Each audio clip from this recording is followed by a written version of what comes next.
शुरू करते हैं आज का न्यूज़ टुडे 6 मार्च 2024। चलिए, तो पहली न्यूज़ है कि भारत का पहला शहर विशिष्ट zero carbon building action plan Nagpur में लॉन्च किया गया। बहुत इंपॉर्टेंट है कि भारत का जो पहला शहर विशिष्ट zero carbon building action plan था वो नागपुर में लॉन्च किया गया है। तो इसका लक्ष्य क्या है? तो नागपुर के इसका लक्ष्य है 2050 तक सभी इमारतों को नेट जीरो कार्बन इमारतें बनाना।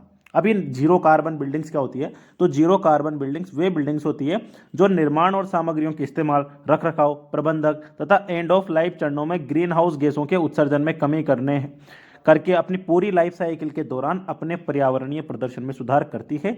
इससे इमारत के विजुअल और थर्मल इफेक्ट पर कोई नकारात्मक प्रभाव नहीं पड़ता। और विजुअल कंफर्ट क्या होता है? एक इमारत में प्रकाश की बेहतरीन व्यवस्था। थर्मल कंफर्ट क्या होता है? इमारत में सुखदायी तापमान की व्यवस्था। देखो सिंपल सी बात क्या है कि ऐसी व्यवस्था बनाना जिससे जो बिल्डिंग्स हो रही है उनमें क्या बोलते हैं, उनसे क्या बोलते हैं, जो कार्बन का एमिशन है या जो ग्रीन हाउस गैसेस का जो एमिशन है वो कम से कम हो। ठीक है, और इसमें उनके विजुअल इफेक्ट, विजुअल मतलब आराम से उसमें क्या बोलते हैं, प्रकाश आए, और थर्मल इफेक्ट इतना टेम्परेचर आए जिससे वो अच्छा रहे की व्यवस्था है। तो नागपुर में जो ये क्या बोलते हैं ZCBAP को zero carbon building accelerated project के कार्यान्वयन भागीदारों के साथ संयुक्त रूप से विकसित किया गया है। ठीक है, ZCBA जो जीरो कार्बन बिल्डिंग एक्सीलरेटेड है, इसको वर्ल्ड रिसोर्स इंस्टीट्यूट ने अपनी वैश्विक भागीदारी के साथ 2021 में लॉन्च किया था। तो ZCBA zero carbon building accelerated किसका पार्ट है? वर्ल्ड रिसोर्स इंस्टीट्यूट का पार्ट है। नागपुर उन 6 वैश्विक शहरों में से एक है जहां ZCBA लागू किया गया है। अन्य शहरों में केन्या, कोस्टा रिका, तुर्की और कोलंबिया है। इसकी आवश्यकता क्यों है? तो भारत में भवन संबंधी ग्रीन हाउस गैस उत्सर्जन 2000 से 2017 के बीच 2 गुने से ज्यादा हो गया है। मतलब 2000 में जितना होता था 2017 के और ज्यादा हो गया है। ठीक है, अगले 20-30 वर्षों में भारत के इस्पात और सीमेंट उद्योग में ग्रीन हाउस गैस उत्सर्जन लगभग 3 तथा 6 गुना बढ़ने का अनुमान है। मतलब इस्पात में तो 3 गुना और सीमेंट में 6 गुना बढ़ने का अनुमान है। ईंट भट्टे जो होते हैं उनसे CO, SO2, नाइट्रो, NOx और जो अन्य पार्टिकल्स होते हैं PM मैटर्स जिनको हम बोलते हैं वो निकलने का है। नागपुर का ZCBAP राष्ट्रीय नीतिगत फ्रेमवर्क और डीकार्बोनाइजेशन में सहायता करने वाली पहलों पर आधारित है, जिसमें भारत के जो राष्ट्रीय स्तर पर निर्धारित कार्यक्रम योगदान है उसको भारत की दीर्घकालिक निम्न कार्बन विकास क्षमता, ऊर्जा संरक्षण भवन संहिता, green building rating system, eco निवास संहिता, तो इन पर ये है। तो ये ग्रीन बिल्डिंग्स ऐसी बनाई जाएंगी। ठीक है, सुंदर तो है यार। चलो, कलकत्ता हाई कोर्ट के एक पदासीन न्यायाधीश ने इस्तीफा देकर राजनीति में शामिल होने की घोषणा करी है। जय हो, ये बात तो कलकत्ता हाई कोर्ट का एक पदासीन मतलब जो पद पे था उसने इस्तीफा दे दिया और राजनीति में शामिल हो गया। कुछ विशेषज्ञों के अनुसार इस तरह के कदम न केवल न्यायपालिका की विश्वसनीयता को कमजोर करते हैं बल्कि संवैधानिक नैतिकता के भी खिलाफ हैं। ठीक है, यह अनुच्छेद 50 का उल्लंघन है। अनुच्छेद 50 क्या बोलता है कि भाई जो राज्य की लोक सेवाओं में न्यायपालिका को कार्यपालिका से अलग करने के लिए कदम उठाए गए हैं। इसके अलावा यदि न्यायाधीश सेवानिवृत्ति के बाद सरकारी सेवा में नियोजन की सोचते हैं तो उनके द्वारा न्यायाधीश पर पद पर रहते समय पक्षपातपूर्ण निर्णय करने की संभावना बनी रहती है। सही बात है भाई, अगर मैं सोच रहा हूं कि मैं कांग्रेस ज्वाइन करूंगा तो अभी मैं जो मेरे फैसले होंगे उनको कांग्रेस के पक्ष में दूंगा, या मैं सोच रहा हूं कि मैं बीजेपी ज्वाइन करूंगा तो मैं बीजेपी के पक्ष में दूंगा। ठीक है, तो ये चीजें इसमें रहती है।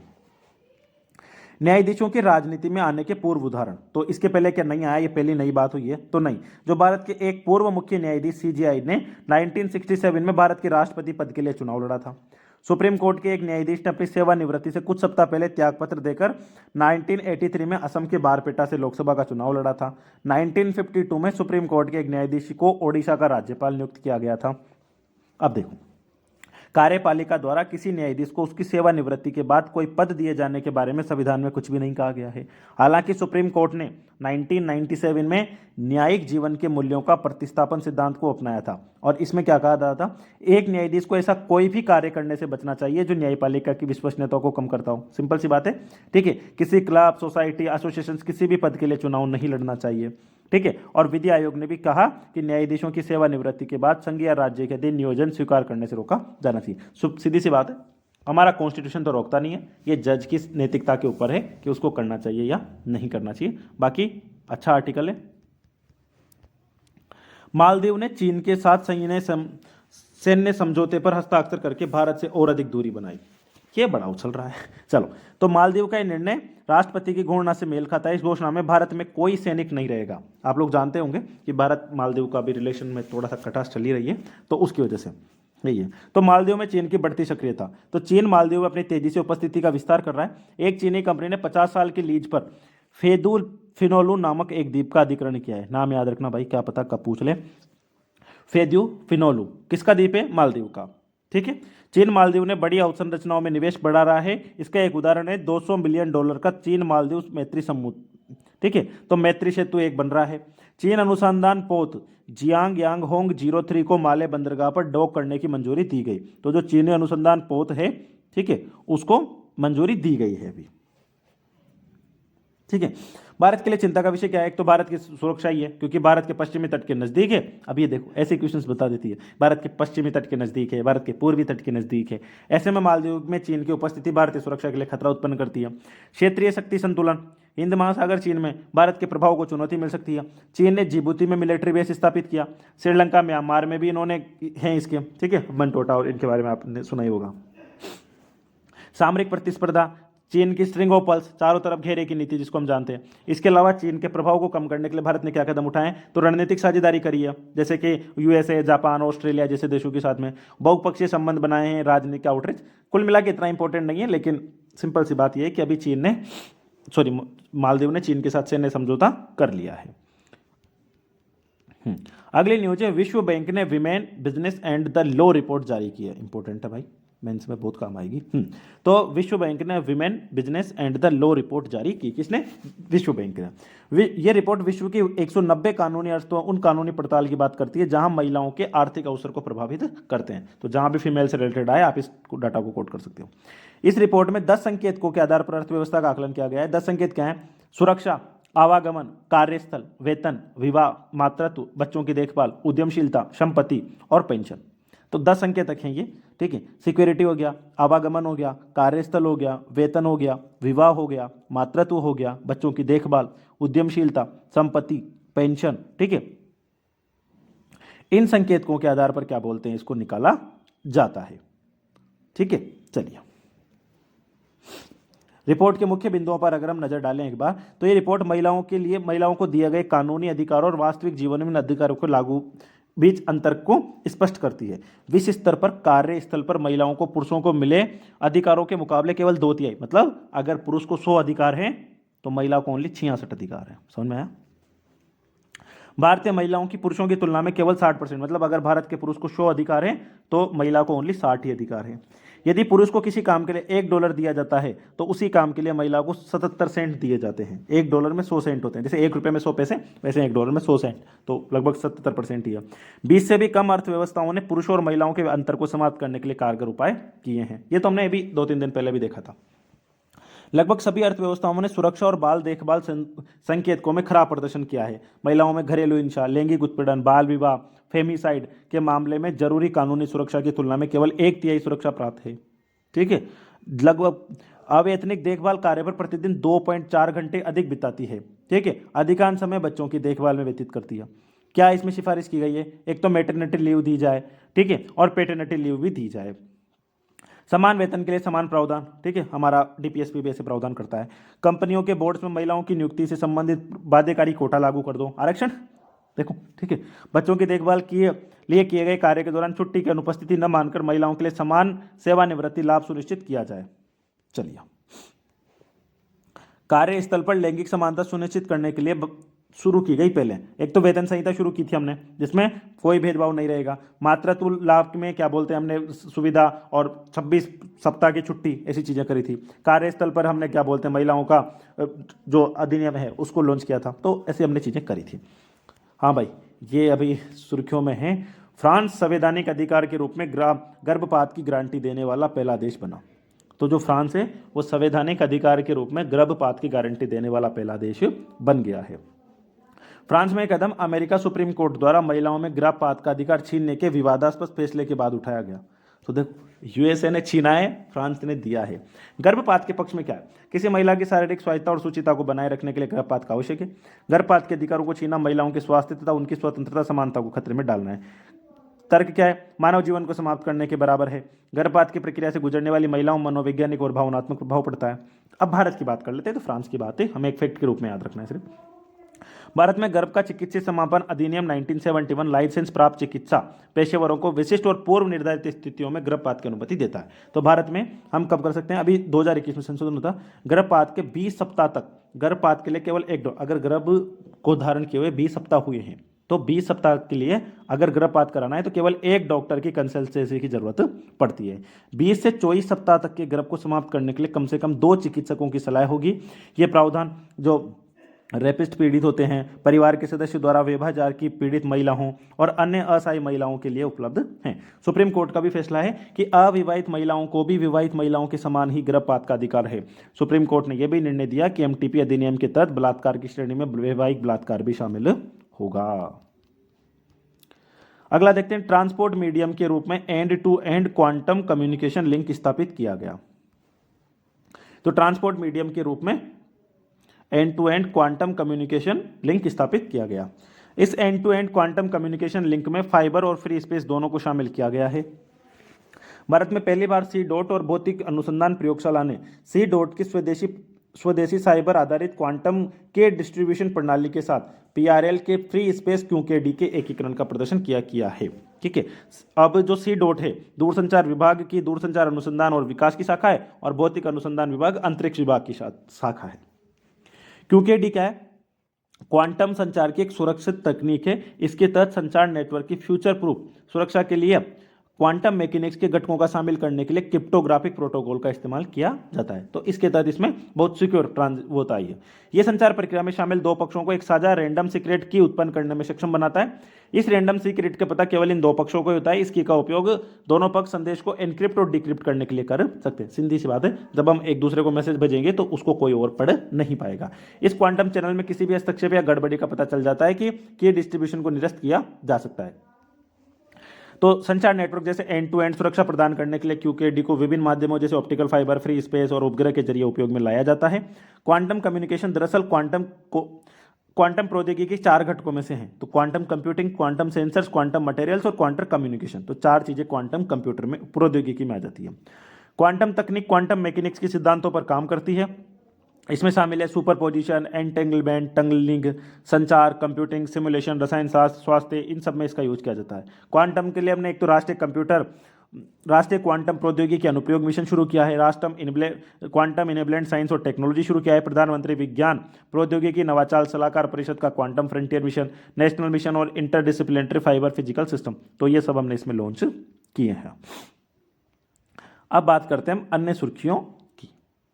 इसमें पहली न्यूज है अनकवर कार्यक्रम। तो अनकवर कार्यक्रम के बारे में अगर हम बात करें तो जेम्स वेब स्पेस टेलीस्कोप से जुड़े अनकवर कार्यक्रम के तहत शोधकर्ताओं ने प्रारंभिक ब्रह्मांड में डार्क एज के अंत के बारे में एक प्रमाण खोजा है। तो जो जेम्स वेब टेलीस्कोप है इसका एक अनकवर कार्यक्रम है, उसके तहत प्रारंभिक ब्रह्मांड में डार्क एज के अंत के बारे में एक प्रमाण खोजा गया है। डार्क एज क्या होती है? उस अवधि को कहा जाता है जब प्रकाश के स्रोत न्यूट्रल हाइड्रोजन गैस के घने कोहरे में ढके हुए होते हैं। तो डार्क एज उस अवधि को कहते हैं जब प्रकाश के जो स्रोत होते हैं वो न्यूट्रल हाइड्रोजन गैस के घने कोहरे में ढके हुए थे। इसके बाद रीआयोनाइजेशन का युग हुआ और ये युग प्रथम तारों और आकाशगंगाओं की उत्पत्ति। तो पहले घने कोहरे में ढके हुए थे, फिर रीआयोनाइजेशन हुआ। अब ये अनकवर जो हमने पढ़ा था अनकवर कार्यक्रम, तो अनकवर से आश्रय ultra deep NIRCam and NIRSpec observation before the epoch of reorganization. इसका उद्देश्य जेम्स वेब टेलीस्कोप के निम्नलिखित 2 मुख्य विज्ञान लक्ष्यों को प्राप्त करना है। प्रथम, प्रकाश बिखरने वाली आकाशगंगाओं की पहचान करना। अत्यंत कम आभा वाली आकाशगंगाओं का अध्ययन करना जो रीआयोनाइजेशन के लिए जिम्मेदार थी। तो अनकवर कार्यक्रम मतलब जो बहुत पहले घटा था उसके लिए देखने के लिए। औषधि और चमत्कारिक उपचार आक्षेपणीय विज्ञापन अधिनियम। तो सुप्रीम कोर्ट ने पतंजलि आयुर्वेद को औषधि और चमत्कारिक उपचार में निर्धारित बीमारियों या विकारों को दूर करने का वादा करने वाले उत्पादों या ब्रांडिंग करने से प्रतिबंधित कर दिया है कि भाई तुम ऐसा नहीं कर सकते, थोड़ा तो शर्म करो रे। इसका उद्देश्य कुछ मामलों में दवाओं के विज्ञापन को नियंत्रित करना और चमत्कारिक गुणों के कथित उपचारों के विज्ञापन पर रोक लगाना है। चमत्कारिक उपचारों में ताबीज, मंत्र, कवच और अन्य जादू टोना शामिल हैं। इसमें उपचार करने या शारीरिक कार्यों को प्रभावित करने के लिए चमत्कारी शक्ति होने का दावा किया जाता है कि भाई साहब ये कर डाला तो लाइफ झिंगा लाला।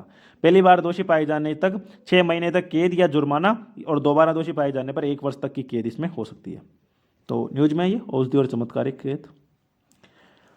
UDGAM है, ये क्या है? Unclaimed deposits gateway to access information. तो रिजर्व बैंक के अनुसार 30 बैंक RBI के उद्गम पोर्टल है उसका हिस्सा बन गए हैं। अब पहली बात है कि उद्गम पोर्टल क्या है ये बताओ। तो ये पंजीकृत यूजर्स को केंद्रीकृत तरीके से एक स्थानों पर कई बैंकों में अनक्लेम्ड जमा या खातों तक पहुंच करने की सुविधा प्रदान करता है। जो पंजीकृत यूजर्स होते हैं वो एक ही स्थान पर कई बैंकों में जो अनक्लेम्ड जमा खाता है उन तक पहुंच प्राप्त कर सकते हैं। बचत या चालू खातों में शेष राशि जिसे 10 वर्षों से लेन देन नहीं किया गया है या परिपक्वता की तारीख से 10 भीतर दावा नहीं किए गए सावधि जमा को अनक्लेम्ड डिपॉजिट्स के रूप में वर्गीकृत किया जाता है। और ऐसी राशियों को बैंक RBI द्वारा निर्मित जमाकर्ता शिक्षा और जागरूकता फंड में स्थानांतरित करते हैं। तो जमाकर्ता शिक्षा और जागरूकता फंड। चलिए, ग्रेट लेक्स में लगातार दूसरे वर्ष औसत से काफी ही कम आवरण दर्ज किया गया है। आप लोग जानते होंगे, इसकी ट्रिक भी आप लोगों को पता होगी। ठीक है, होम्स, ठीक है, 5 है इसमें। ठीक है, ह्यूरॉन, ठीक है, ओंटारियो, मिशिगन, इरी, सुपीरियर। अगर हम लाइन से देखें, सुपीरियर, मिशिगन, हुरोन, एरी, ओंटारियो। ठीक है, पृथ्वी पर सबसे बड़ी ताजा सतही जल है मिशिगन झील को जोड़कर। याद रखना, इनमें जो मिशिगन है यही ओनली क्या बोलते हैं USA में है, बाकी दोनों की ये जो चारों हैं ये USA और कनाडा के बॉर्डर पर है। ग्रेट लेक्स का जल सुपीरियर झील से हुरोन झील, मिशिगन झील, एरी झील से ओंटारियो झील और सेंट लॉरेंस नदी के माध्यम से अटलांटिक सागर में महासागर में भेजा जाता है। तो सबसे पहले सुपीरियर आएगी, फिर ह्यूरोन, फिर मिशिगन, फिर इरी से ओंटारियो और ओंटारियो से फिर सेंट लॉरेंस रिवर। ठीक है, ये ध्यान रखना है हमें। चलिए, परख की बात करें तो ये क्या बोलते हैं, असेसमेंट ही एक। तो परख ने निम्नलिखित के लिए समग्र प्रगति कार्ड तैयार किया। तो बुनियादी चरण कक्षा 1 और 2, प्रारंभिक चरण कक्षा 3 और 5 और मॉडल चरण कक्षा 6 से 8। वर्तमान में चरण परक माध्यमिक चरण के लिए भी इस तरह का HPC विकसित करने पर कार्य कर रहा है। तो एक समग्र प्रगति कार्ड हम होलिस्टिक प्रोग्रेसिव कार्ड। परक क्या है? तो ये राष्ट्रीय मूल्यांकन केंद्र है। ठीक है, इसका पूरा नाम क्या है? Performance assessment review and analysis of knowledge for holistic development. NCERT में एक स्वतंत्र घटक के रूप में स्थापित किया गया था। छात्र मूल्यांकन से संबंधित मानक व दिशा निर्देश निर्धारित करना, राष्ट्रीय शिक्षा नीति 2020 के द्वारा अन्य कार्य भी उसको पे जा सकते हैं। तो परक NCERT का ये जरूर ध्यान रख लेना, NCERT। चलिए, अगली न्यूज पे बात करते हैं। Inter operable net banking system. तो भारतीय रिजर्व बैंक ने इंटरनेट बैंकिंग लेन देन के लिए इंटर ऑपरेटेबल पेमेंट सिस्टम लागू करने को मंजूरी प्रदान की है। गौरतलब है कि RBI के पेमेंट विजन 2025 में इसकी परिकल्पना की गई है। तो इंटरनेट बैंकिंग लेन देन के लिए एक इंटर ऑपरेटेबल पेमेंट सिस्टम की बात की गई है। ठीक है, NPCI Bharat bill pay limited द्वारा कार्यान्वित किया जाएगा। ठीक है, NBBL national payments corporation of India की पूर्व स्वामित्व वाली सहायक कंपनी है। इसने व्यापारियों को त्वरित सेटलमेंट में सुविधा मिलेगी। वर्तमान में इंटरनेट बैंकिंग के माध्यम से ऑनलाइन मर्चेंट भुगतान को लेन देन को पेमेंट एग्रीगेटर्स के माध्यम से प्रोत्साहित किया जाता है। पेमेंट एग्रीगेटर्स इंटर ऑपरेटेबल नहीं होते हैं, इसलिए एक बैंक को अलग अलग ऑनलाइन व्यापारियों के प्रत्येक एग्रीगेटर के साथ अलग से एकीकृत करना आवश्यक है। तो सभी को एकीकृत कर देगा। सुप्रीम कोर्ट ने 2 से ज़्यादा बच्चे वालों को सरकारी नौकरी नहीं देने वाले राजस्थान के नियम को बरकरार रखा है। ये अच्छा है। तो राजस्थान पुलिस अधीनस्थ सेवा नियम 1980 नियम के नियम 24(4) को बरकरार रखा कि कानून न तो भेदभाव करता है न भी संविधान का उल्लंघन करता है। ये कानून 2 से अधिक बच्चों वाले उम्मीदवारों को सरकारी नौकरी के लिए आवेदन से प्रतिबंधित करता है। इस तरह के प्रावधान को सुप्रीम कोर्ट ने 2003 में जावेद बनाम हरियाणा मामले में भी बरकरार रखा था। इनमें पंचायत चुनाव लड़ने के लिए बच्चों की अधिकतम सीमा को पात्रता शर्त के रूप में रखा गया था। जनसंख्या नियंत्रण और परिवार नियोजन समवर्ती सूची का विषय, ये जरूर ध्यान रख लेना। गौरतलब है कि हरियाणा और राजस्थान सरकारों ने जनसंख्या नियंत्रण के लिए 2 बच्चों की नीति अपनाने के कई प्रयास किए हैं। स्टार ड्यून्स, तो वैसे ड्यून्स जो है वो मरुस्थल में बनते हैं। तो वैज्ञानिकों ने पृथ्वी पर मौजूद विशाल मरुस्थलीय स्टार ड्यून्स का पहला गहन अध्ययन करने के लिए उनकी आंतरिक संरचना का खुलासा किया है। यह अध्ययन एर्ग चेब्बी पूर्वी मोरक्को में लाल ललिया नामक एक स्टार ड्यून पर केंद्रित है। लाल ललिया का अर्थ है सर्वोच्च पवित्र बिंदु। तो एर्ग चेब्बी पूर्वी मोरक्को में लाल ललिया नामक एक स्टार पर है। तो ये मोरक्को में है, ये ध्यान रखना।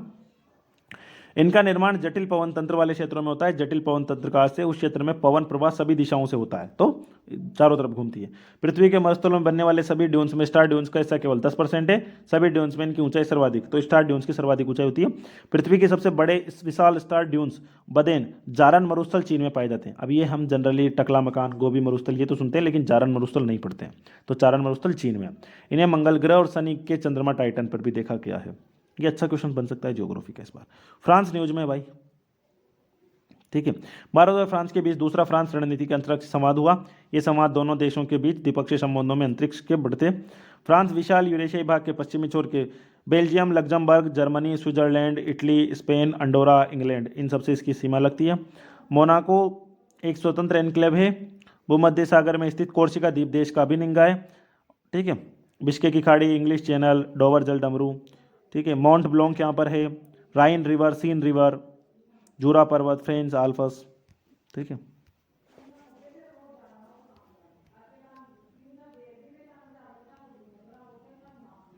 फ्रांस, ठीक है। फ्रांस में पेरिस, ठीक है। ये कोर्सिका जो आइलैंड है ऊपर वाला, ये क्या बोलते हैं, फ्रांस का ही है, ठीक है। और ये सार्डिनिया इटली का है। चलो, तो आज की करंट अफेयर्स खत्म होती है। धन्यवाद आप सभी का, थैंक यू।